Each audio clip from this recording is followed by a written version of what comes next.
রাজ্য বাজেটে রাখছি।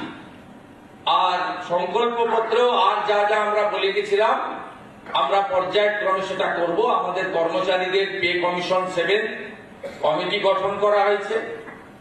এরিয়ার দিয়েও আমরা আসার পরে প্রায় 3 লক্ষ কর্মচারী এবং পেনশনার যাদের ডিউ ছিল তাদেরকে আমরা 16 থেকে 19 ক্লিয়ারও করেছি, বাকিটাও পর্যায়ক্রমে আমরা করছি।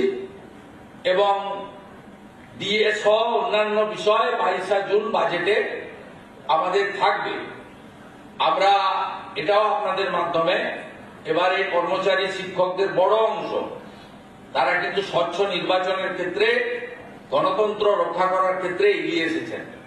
আমরা তাদেরও স্বার্থ রক্ষা করার ক্ষেত্রে লফুল আইনসম্মত স্বার্থ রক্ষা করার ক্ষেত্রে আমরা প্রচেষ্টা নিচ্ছি। এইগুলো আমি বলে রাখলাম, সময় অনেক লাগবে, আবার দেখা হবে, আবার কথা হবে।